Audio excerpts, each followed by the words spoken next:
welcome to Beat 'em Up City.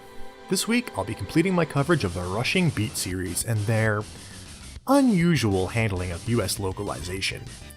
Previously, I discussed both Rushing Beat and Rushing Beat Ran, localized to Rival Turf and Brawl Brothers respectively. If you haven't seen those videos yet, you can check them out in the link in the description. I'll also put my SNES playlist link down there in case you're a huge fan of the SNES like me, and I may as well put the Beat 'em Up playlist there while I'm at it. As always, I would like to take a moment to thank all of my subscribers and anyone who has liked, shared, or commented on my videos. You guys are awesome, and all the time and effort I put into this, you make it worthwhile. So thank you so much for enjoying my content. You remember when we looked at the first Rushing Beat game, and it was a pretty cookie-cutter beat-em-up with a few interesting quirks?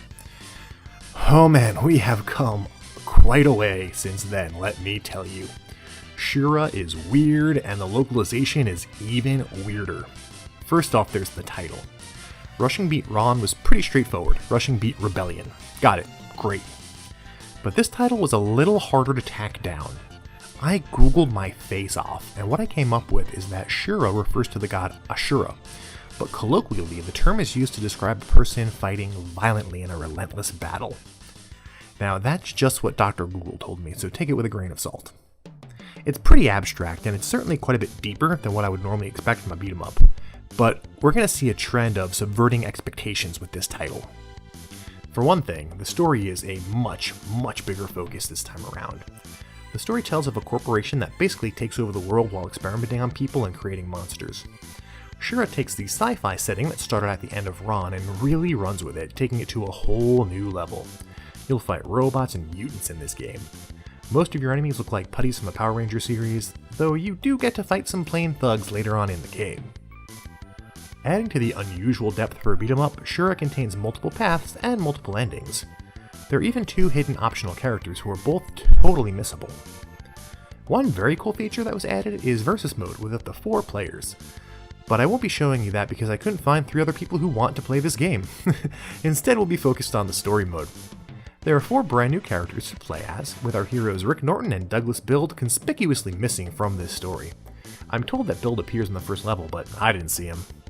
Rick Norton is a missable character that can join later. He's a little overpowered and likes to take his enemies to Suplex City. The other characters are Dick, a long-haired rocker type with ripped jeans and Norton's old moveset, Elfin, a girl who borrowed Terry Bogart's clothes, Jaleco, have you learned nothing? Kirthing, who looks like a military man and carries a bazooka that I can't figure out how to use, and Jimmy, who is basically the Undertaker, complete with choke slam and tombstone piledriver. Each character has their own backstory. Dick and Elfin seek revenge for Dick's father, who also raised Elfin as his own after the tragic murder of her grandfather at the hands of DM, the evil corporation. Are you still with me? Kirthing is fighting to save his military friend, and Jimmy has come to rescue his girlfriend who was abducted by the putty soldiers. At least that's what I've gathered from the story scenes I've watched. They're a little out there. There's also an optional robot character, but I wasn't able to find him. If you found him, let me know in the comments. The first thing I noticed while playing this game is the much larger fighting area. You can move around a lot more, and later on they even have some vertical scrolling like in Streets of Rage 2. The graphics look much nicer, but Rick Norton's sprite looks pretty weird. You can no longer attack enemies that are on the ground, and there's a block button now, but I didn't really find it to be all that useful. Unlike Rushing Beat Ran, there is a taunt button, but in this game it actually has a use. You can press X to taunt and then A to unleash a super move that reminds me of the magic from the Golden Axe series, but you can only do that twice per credit. You can no longer adjust the difficulty, number of lives, or number of continues. Instead, you just get one pool of 30 credits, and that's shared between both players. The larger fighting area makes the small number of on-screen enemies a lot more noticeable. I really wish they could have fit 2 or 3 more enemies on the screen at a time. The game feels pretty empty for a beat 'em up. The stages are pretty short, but there are a lot more of them depending on which path you follow. I still was able to finish this in about 2 hours. Barrels are back and contain food and weapons, but you can no longer pick them up and slam them. There are still hazards like mines and electrified floors, and then a couple of stages a helicopter or a submarine lobs grenades at you. Boss battles are one-on-one again, sometimes one-on-2, and feel much more difficult than those in Rushing Beat Ran. Once your Ikori mode activates, there's a big impressive flash, and it works just like it did in the first game. One of my favorite bosses in this game is a pair of two Rick Steiners. I guess maybe the Road Warriors were busy. I did the math and they have a 283 and 1/3% chance at winning because they're genetic freaks and they're not normal. If you got that reference, like this video and leave a comment. Ding! Every level is followed by a cutscene that moves the story along. Most of them feature the villain, Kumbak, making some sort of villainous machinations. Unfortunately, there's no direct translation of the game available, so I don't know exactly what he's saying. The US localization has completely different story scenes. The music didn't grab me like the music in the previous games did, which is a real shame. It's still good, it's just not nearly as good. I mean, Rushing Beat and Rushing Beat Run, those are amazing soundtracks. Overall, Shura is kinda weird, and while it's fun, I wouldn't really recommend going out of your way to play it. Is the localization better? Well, let's find out. For the US release, the title was changed to The Peacekeepers, a name for the robots that the DM Corporation uses to control the people, kind of like a super evil police force. I guess they decided they didn't want this associated with the rival Turf and Brawl Brother titles either. For the first time, Rick Norton is referred to by his original name, but since that has no continuity with the previous localizations, I guess we're just gonna pretend that they never happened. While Norton kept his name, the other character names were changed.